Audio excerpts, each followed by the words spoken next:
Statesmen Nation, good morning and happy Tuesday to you. This is the Coffee with the Statesmen podcast, episode 1. I'm your co-host, Jared Goodman. I will be joined always here by my partner, Justin Burtis.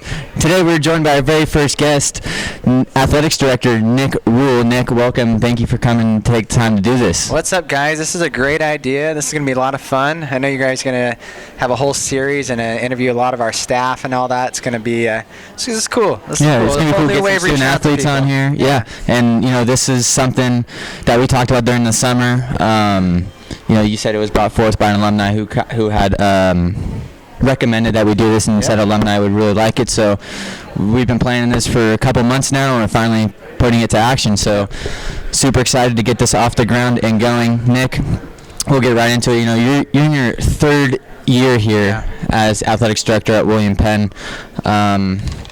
Just kind of give us some background on how you got to this position that you're in today. Yeah, so I get asked that question every once in a while, and it's kind of a reflection of blast from the past, but I think there's some lessons in it as well. And so, when I was in school at William Penn, I was really, really into politics. I played soccer and golf here, but I was super into politics. I worked on a few presidential campaigns, and I thought, gosh, I'm going to D.C. and I'm going to go change the world.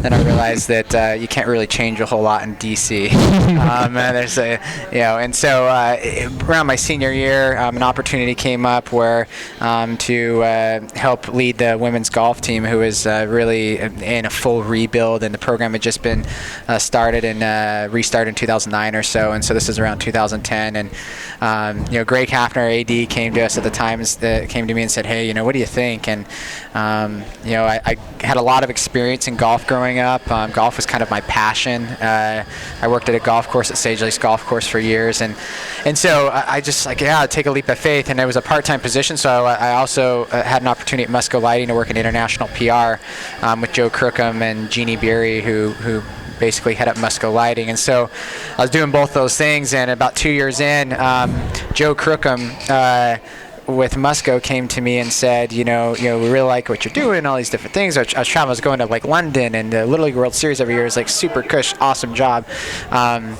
He's like, but I think you want to do something different. And I said, well, I like what I'm doing, but I love college athletics. And he goes, well, what do you want to do one day? I said, I think I want to be an athletic director. He's all right, so here's where you are, here's where you want to be, how are you going to get there? And so I thought for several weeks, how am I going to get there? And so it was a few master's degrees later, coaching experience, working in fundraising at the university, and just engulfing myself in what athletics is all about, and the small college level. And Greg Hafner, our athletic director, really took me under his wing and let me do a lot of different things that were beyond my job description, and it was awesome. And so I just was uniquely prepared because of a lot of people who invested in me to be where I am today. And so that was my path. I just realized that I loved college athletics, and I think the story in there, the lesson in there, is that there are people that care about you, and the people that see something in you that you may not see in yourself. And if you listen to them and let them invest in you and invest that relationship back in them, it can take you a lot of great places. I never would have thought at this age I would be in this position. It's the best job in the world, in my opinion. But if I didn't have people reach out to me and care about me, and I wasn't willing to listen to those people when they were trying to care about me, I would never be where I am today and able to lead this department. Yeah, so, you mentioned, Joe Crookham and Greg Hafner. It's fair to say that those have been two huge influences on your career to this point. Yeah. If you can just give us a couple of words on, you already spoke a little bit, but just kind of go into detail about how, what specifically, they mean to you, what they've taught you. I think I really had 4 or 5 people beyond my family that have just been incredible to me. But, talk about Joe and Greg, which I'll get into in a second. Marsha Reardon's been, who's our VP for advancement. She really taught me what a big picture looked like, and taught me how to develop processes and streamline things. And so she's really been a really important figure in my life. John Otteson, our president, really took me me under his wing when I was a student and really helped me, and then gave me this opportunity. And then a golf pro that I grew up at Sage Lakes Golf Course in Idaho Falls, Idaho. I worked for him for 7 years. His name's Galen Denning. He was probably one of the best managers I ever had. He taught me a lot about responsibility, little things, doing the right thing, like running a business, thinking like a business mind, and managing people, and some of the expectations that you know how you handle managing people. And so Galen is someone that I still think highly of this day. And then a guy named Matt Ellenberger at Muscle Lighting, my first boss, again taught me about data and the importance of data-driven decisions, and how you can let data, how you can find data and have it educate you, and find things out that you never really realize. And some of our adding sports is based off some of that. But Joe and Greg were incredible, because one of the things that they did is that they're toward the tail end of their careers, and obviously Greg retired, and but they wanted to give me an opportunity, and they provided the landscape for me, and then provided constant guidance, and constantly were asking questions. It was one thing that just Greg would have me sit down in his office and say, all right, so what are your goals? Where do you want to be? Here's how I think I can help you get there. It's like, wow, who does that in today's busy world? And so it's just the reason why they've been such people that I look up to is because they just look at someone and they see the potential in someone. They really invest in them, and that's something that I've always taken from it. And I want to be here today without those folks. Yeah. Real quick, kind of getting off that. So you mentioned data, and data is something that's numbers have kind of taken over the world a little bit as far as analytics go, whether it be in sports or business. Talk about, we just, Musco's been working on something like that scoreboard. Talk about how that is going to help, not the school overall, not just athletics. Yeah, I think, the environment in higher education is really difficult right now. There's less students going to college, not because of any reason why. It's just there's, 18 years ago, there were less children being born, and so when you have fewer people coming into the educational system, the competition for students is at a much higher rate. And so one of the great things about small schools is that you can be very intentional with your relationships with people. Like, relationships are what makes small schools. Like, you can get to know someone. One of the weaknesses of small schools is that they maybe don't necessarily have the infrastructure to be able to handle some of these data-driven decisions. And so one thing that I'm really excited about with our university is we are being very proactive and uncommon in the way that we are having key performance indicators within our data that our entire university staff is looking at our leadership, and that has really helped us understand what retention rates look like, what it takes to get students here. What are some risk factors that we have that. What are some risk factors that we have in keeping students, but also getting them to be where they want to have them be successful? And so we're looking at a lot of different data. We're looking at trends over years, and looking at that. That's what the big schools look at. They look at that data, and it doesn't make their decisions for you. And I think that's the important thing, is that data doesn't make your decisions, but it helps you make informed decisions and helps drive decision making. And so those are some things that we're looking at a much higher level. And that analytical side of things that we're looking at in the athletic department is getting into GPAs and skill sets and things like that, and it also helping us drive retention rates and building a great student experience. Yeah, and I think Jared might circulate back to ask a question about that, but you brought up something that you say quite a lot, which is uncommon, and that's one of the big driving things we have here is uncommon athletic department in the future. So where did that come from? Where did uncommon in your brain start to develop as an idea that's what you wanted to push? Yeah, so I think that when it comes down to it is that everyone is working hard in higher education. Every university has great coaches, great staff members, great people that recruit. All right. So how do you look at everyone else out there and figure out what makes us stand out? Okay. And so within our department, within athletic department, what structure can we have? What are little different things that we can do? So a great example is you guys with athletic communications, the graphical work you're doing, the infographics, the video, this show, right? The show that we have, our coaches show, our high level broadcasts, things like that. So it's like, let's take a look at everyone else that is like us, and how can we do things that are different than them that stand out? So the social footprint is really important and things like that. But I think the other thing that is really unique, and so let me take a step back. When you go back and look at uncommon things, it's finding our niche, right? How can we, there are some things that we're not going to do better than other schools. It's just the way it is, okay? But there are several things that we can do better than other schools. And part of that is developing a process, streamlining the communication, and figuring out what is our niche, and let's do that really, really well. It was the same thing we did when I coached the golf program. It's like, okay, what was the unique thing about that helped us have 6 straight conference championships? Well, we wanted to build a team-centered focus in golf when golf is a very much of an individual game. So we sold team to recruits, and recruits bought into it because, and then we delivered on it. So what we're trying to do within our department is sell different things, but what we're selling is a future-proof athletic department. So what are things that are future-proof? What do the big schools do that we can do? Like a podcast, for example. Not many small schools are doing a podcast. We are. And it's data-driven decisions, as we already talked about, but it's also developing a cohesive athletic department. I can't tell you how many times I go around and talk to other ADs and they talk about how fractured their department is. We're making every single effort to get 25 teams working together under one umbrella, not 25 teams working on their own accord. And so the brother-sister program, Association of Student Athletes, those are all intentional reasons. We will never start something and we will never do something just to do it. It's very strategic, and so that's what I mean by uncommon things. Like in small college athletics, you can wear so many different hats that you just forget to do the little things, and those little things are what are really uncommon now. Yeah. You mentioned, the culture and being a part of a team, and you want everybody working together. Last year, we tied for first in the Commissioner's Cup, the Heart of America Athletic Conference Commissioner's Cup, and we won 4 conference championships. Do you believe that focus on culture has played a role in that success? 100%. Like, we've never been to the point where we've really even been in the top 2 in when we're in the MCC or now in the Commissioner's Cups. And what this is, it's a full, for the folks that don't know, it's really a full picture of your success in your department. All your team's success and everything. And so you really take the top 8. There's a formula for it, whatever it may be. But what it shows consistent across the board success. And one of the things that's really amazing about William Penn, and one of the reasons why I love the place so much, is that we believe in the value in everyone. So the women's golf team is just as valuable as the men's basketball team. The women's volleyball team is just as valuable as the softball team. No team is more valuable than any other team, okay?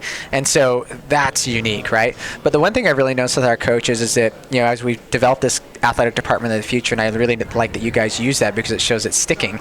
Absolutely. Is that, an uncommon thing is everyone really working and cheering for one another. I saw more coaches out supporting other teams last year and celebrating in other teams' success than really ever have before. And when at other schools, sometimes a coach may not want to see another coach be successful because it may reflect poorly among that coach. That's not the case. And so we see everyone's celebrating in each other's success, and I just think that's really special because we're a team. And so if we talk to our student athletes about wanting to be a team, if we talk to them and we tell them, hey, we want you to be united, and then we're not willing to show that ourselves, then we're being hypocritical. And so we have to be the example, our staff, and what team really means. And I'm really proud of our coaches. And I think that now, I don't want to take anything away from the programs that had success because internally every single program is different and they manage and build their program in a different way. But I think the overall umbrella of everyone really buying in for a common purpose, one team, a family is, I think that just doesn't happen all of a sudden if you don't have people working together. And culture is some things that you just can't, you can't see it, you can't touch it. Sometimes you can't even hear it, but you can just feel it. And I think that's the feeling that was last year, and I think that's why we had some of the results that we did. Which is really impressive because, as you said, sometimes with funding and things like that, coaches can or teams can be leery of each other, and success in one means stuff might drop in another. Yeah. But William Penn Athletics has added a couple new sports this year, and that's always big and a huge process or whatever. So talk a little bit how integrating these new sports into this culture and what process it went through to come up with these sports and how long and all the research that went into that. Yeah, so I mean, it kind of some of the things that we already touched on with data and things like that drive right into this question, so it's a great segue, right? So, when we are looking at adding sports, we base it off some data, but we also base it upon the culture that we have in higher education right now. Okay, enrollment's declining. How can we see an increase, which we've seen this year, record enrollment? And so what we did is we spent 7 months or so for the first time around researching what sports fit us. And what we're looking for is a sport that's on the rise. We don't want to add a sport that is experiencing a decline. So that's why we didn't add tennis. We didn't bring back tennis because in high school athletics it's experiencing a decline. We want to add a sport that fits us, okay? Fits our facilities, all right, and then that we have the ability to deliver at a high level. Okay, so we're not going to add anything if we don't feel like that we can compete at a high level with it. And so it really needs to check those 4 boxes and more at times. Obviously location and travel and things like that. Like archery is getting really big in the United States, but it's really south right now. It's probably 4 or 5 years until it reaches us. And so the first time around adding men's and women's lacrosse, which start this year, and men's volleyball, which start this year, that was really important. And that's part of the reason why we've seen an enrollment increase. Now, when you talk about how to fit them into the culture, I think that, that was obviously a concern, is how would they fit in? But I think you got to hire the right coach, right? And so it's hiring someone. It's actually really an opportunity. It's that, our staff, everyone that's here right now, has really bought in to buying into what our vision for the future is. So when you go out and you hire someone new, you automatically can find someone that's going to fit that vision already. So it really was a natural fit with Coach Bentley, Coach Christiansen, and Coach Smeek, and they've really bought into that. And I tell you what, just in a few weeks' time since they've been on campus, the lacrosse teams and the men's volleyball team have brought such energy. I mean, they are 100% bought into William Penn. I mean, they are leading. In fact, some of our other teams are looking to those 3 teams saying, God, we need to be more excited like them. Yeah, and not to cut you off or anything, but you see those lacrosse teams, they're on the turf constantly in the pack. I mean, they're always working, and I've seen football coach, I've seen football players even out there slinging everything. So it's just kind of cool to see that cohesion. I just heard somebody in the pack today. It was a women's lacrosse player. She was talking to a pack staff member about just the rules of lacrosse, and it's a good. It's just like you said, it's good team building between the teams and stuff like that. And you talk about that, Jared, because you talk about maybe some threats to culture when we add sports. All right, so lacrosse is going to use the turf during the winter and everything inside, and so all of our spring sports use the turf as well. And I'll just share this because I just think it's a really good example of how amazing our coaches are, and we just got incredible people in our department. But all those folks that have used the turf before, that could have been a threat to them. So a few weeks ago, we sat down and had a meeting with Coach Christner, Coach Laird, Coach Friesen, Coach Christiansen, and our golf coaches, and said, all right, here's the situation. All right, we got 2 new teams using the turf. We're going to have practice times that we've never had before. And you know what? Not one person complained, and I thought it was going to be an hour-long meeting. 15 minutes they had the schedule figured out. And I'm sitting back there in the meeting, I'm not saying anything. And they just talked amongst themselves and figured it out. To me, that's people that are bought in, right? Yeah. And then I look at, some of our younger staff, I see Snapchats from time to time of you guys all hanging out, all different sports. I mean, that is really special. And so our young staff has really showed us what it takes to be a team and reminded us at times, but our veteran staff have really embraced the whole thing as well. And so, everyone has just worked extremely well together, and they look at having these new sports as an asset. And so we're adding 3 more next year with men's and women's shotgun sports and women's wrestling. I expect kind of the same type of dynamic and of those coaches and teams being really accepted. Yeah, you talked briefly about the hiring of Coach Christiansen, Coach Smeek, Coach Bentley. You've had to make several hires here since you became the AD 3 years ago. How do you make those decisions? What goes into finding the right leader to put in the right position? So I think you're always going to come down to a few different things. I mean, we've been very fortunate that when people come here, they like William Penn, and a lot of them really like to stay a long time. And so how many schools in the country will have a football coach, a men's basketball coach, a softball coach, and a baseball coach who have been around for at least 15 years apiece? That's rare. That's uncommon, right? So there's already a culture there, right, that we could build upon and foundation. That's part of the reason why I've been able to make some of the changes that we have, is that we had a strong foundation. But one of the hardest things in the world is making staffing decisions. I'm not going to sit here and say it's easy, especially when you have to maybe move on from someone. But I think that we always have to remind ourselves that why are we here? What's our why? And our why is to create the best student experience possible. And so some of the changes that we have made, maybe forced changes that we have made, is to get the right person in place to fit into our culture. And we gave everyone an opportunity.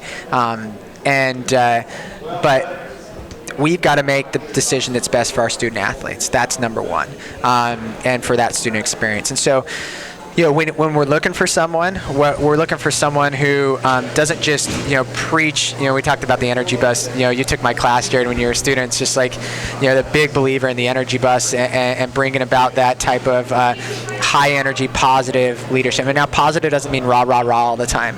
You can yell and still positive reinforce, and it doesn't. You can provide direction and everything. Like sometimes people say when someone yells that's negative. No, positive leadership is building towards something. And so we don't want someone that just talks about it. We want someone that has showcased that they live it, they breathe it, they eat it, they sleep it, and those are the type of people that are going to really fit into our department and as we move forward, because those are the type of people you can work with. Those are the type of people that are going to buy in, and those are the type of people that will easily see a big picture. Because when it comes down to it, we're a department, all right, an athletic department, and we all have to work together with our university.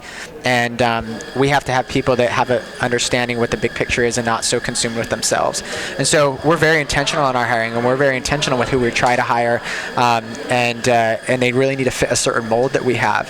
And some of our hires, think like Coach Reynolds and Coach Cleaver, for example, Coach Brooks. I could go on and on.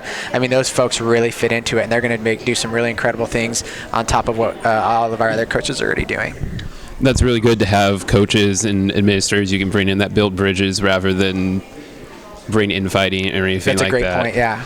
And I think that's really impressive for a school like this. And what I wanted to kind of tie that into is William Penn is, of course, an NAIA school. Yeah. And I wanted to ask you, what are some of the challenges then that brings, plus some of the things that are actually better being in the NAIA that help our school in some of these things? Yeah, so us being a smaller college, private college, the NAIA is a great fit for us. And so I think one of the things at times that people maybe is a challenge, but I think it's an opportunity right now, is that, how do you explain what the NAIA is compared to the NCAA?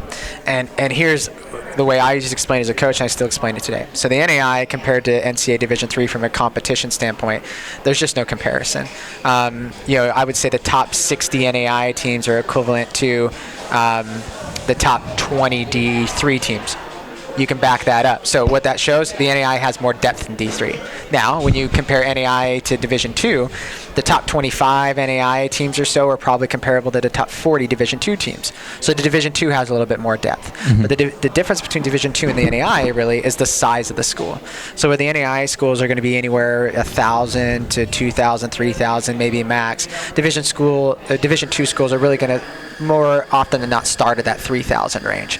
And so the competition side of it is very, very equivalent to Division II.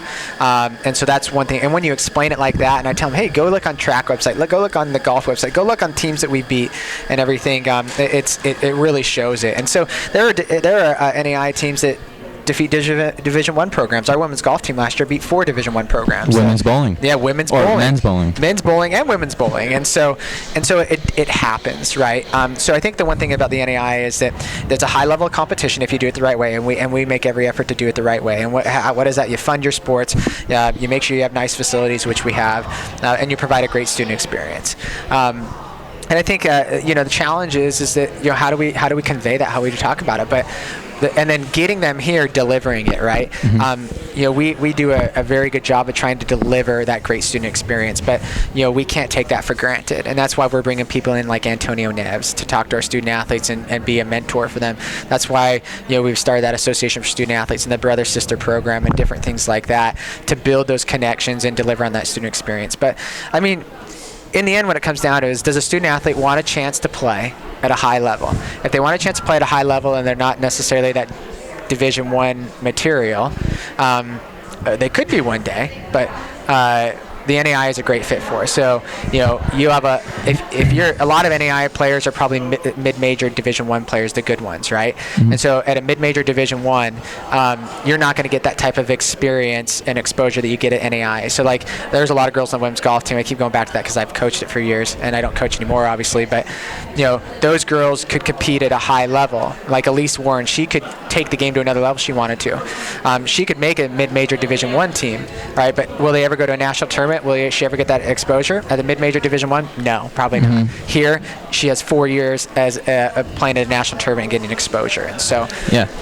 And you mentioned Elise Warren, obviously an international student. That's something else that's extremely unique about William Penn, especially in a small college setting, NAI setting, is the amount of diversity we have here from all around the world.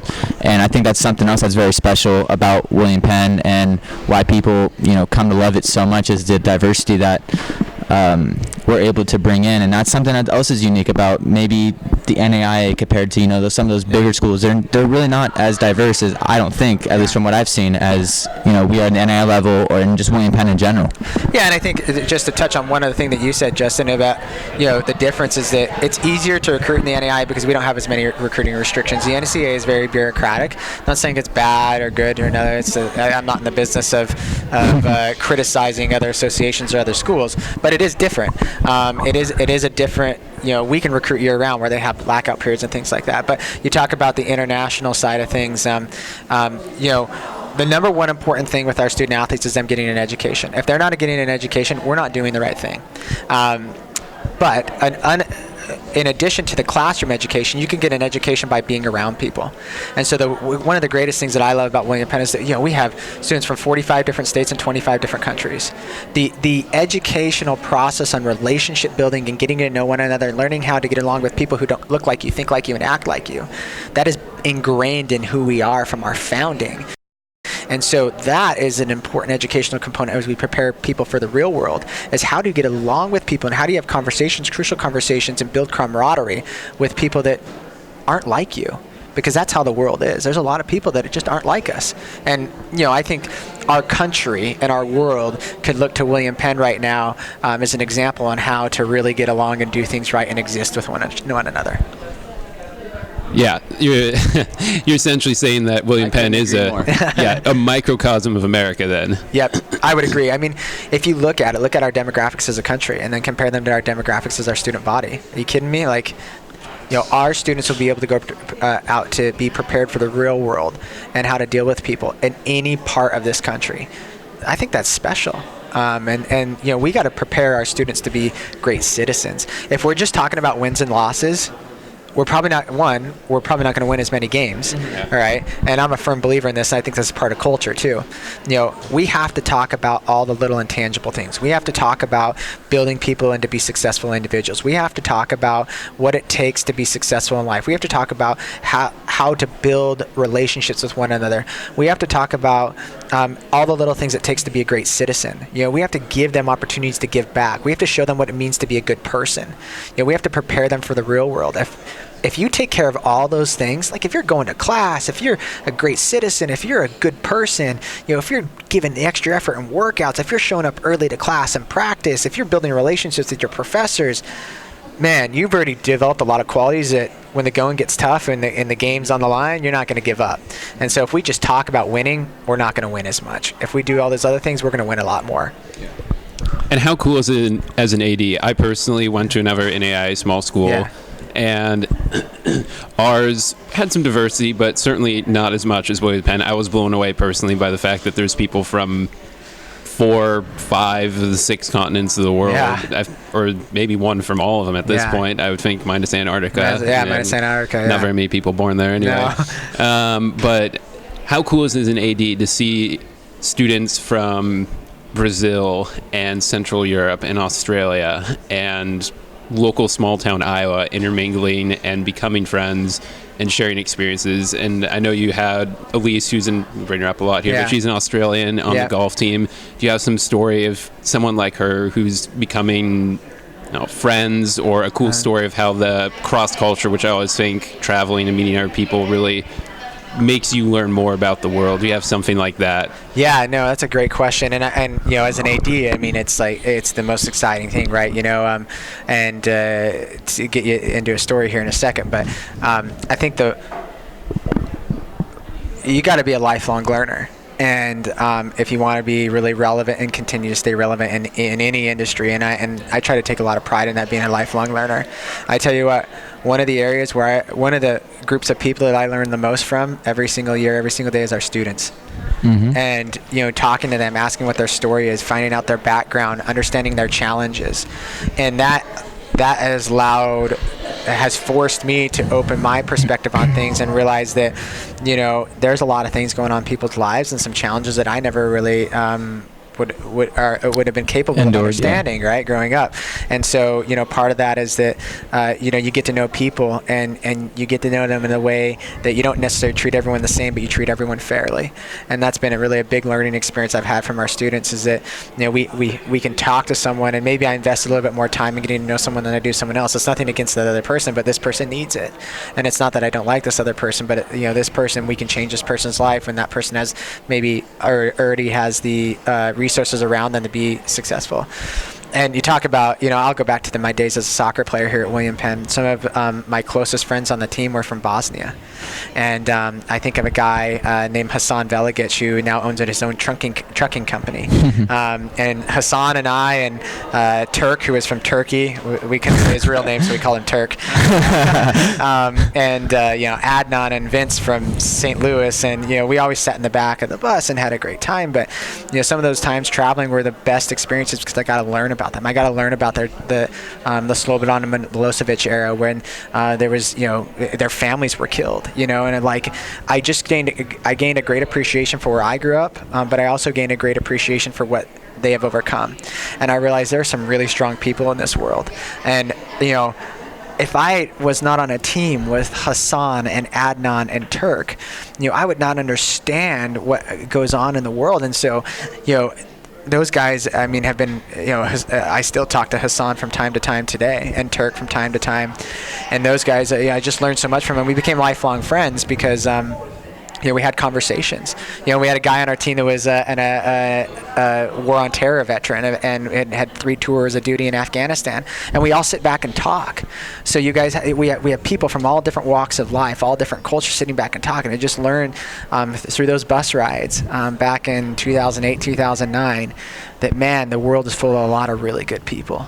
And just because the media or something tells us that we can't get along, that's not the way it is. Most people can, and we just can't let the narrative of what people are trying to tell us, show us, and turn us to that's how we treat people. And those guys I'll forever appreciate and remember them the rest of my life, because you know, we all just sat there. We had differences of opinions, but I learned so much from them. Yeah, absolutely. And I could second that, just, you know, from being a part of the baseball team here for 3 years. Yeah, those times in the back of the bus, you know, in the hotel room. I mean, those are times that you're never going to forget, ever. And I think it develops trust, right, among people they may never trust before. In the end, I know if I haven't talked to Hassan in over a year, but I know if things were really bad and I needed something, I could call him.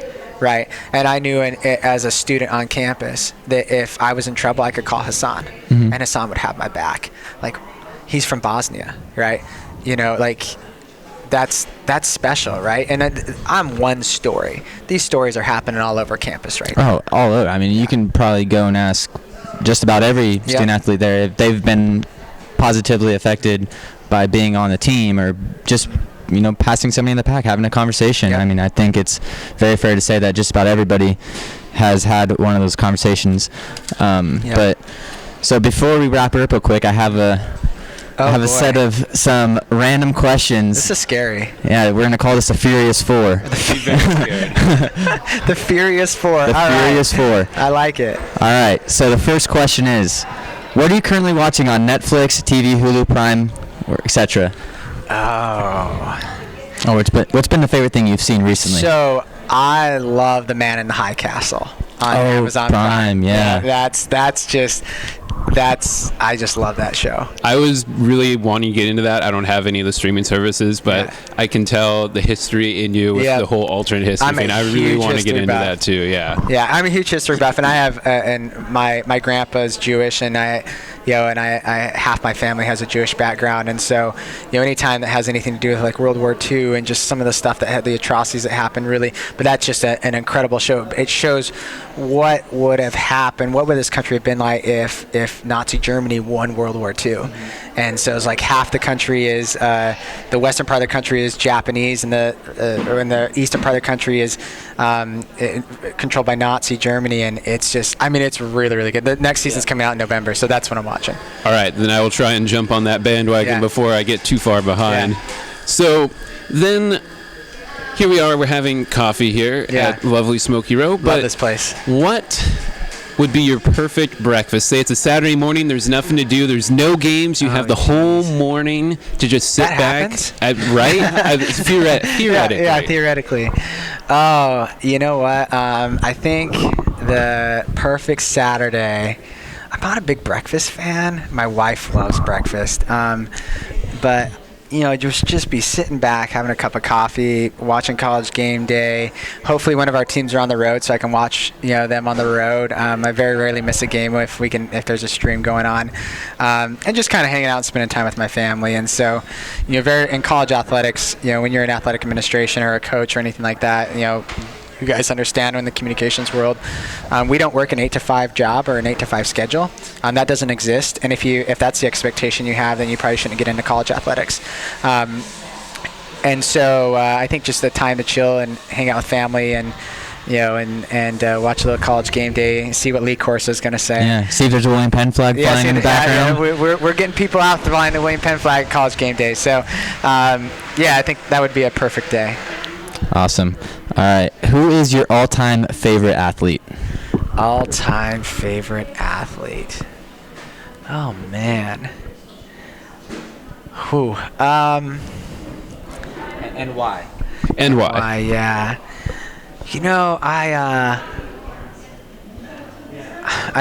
Jared's a Dodger fan, so he and I clash on this stuff. I'm a San Francisco Giants, San Francisco 49er fan, all that. But I really have grown to have appreciation for a guy like Buster Posey. I don't know if I'd say he's my all-time favorite, but I just have a high level of respect for him because of just who he is. He connects with the fans. He does it the right way. He's not in trouble. He's a family man. So I'd say him, and then I'd also say a guy like Steph Curry. Steph Curry plays at a high level, but he's also a great husband. He's a great dad. And the other thing I like about Steph Curry is he's not afraid to show that he's not just dedicated to one sport. Like, he loves playing golf, right? I think in today's day and age that we are pushing our kids at a young age to specialize way too early, and I think Steph Curry recognizes that. And so there's some people in the media like, oh, Steph Curry plays too much golf. But you know what, like, he's a well-rounded person.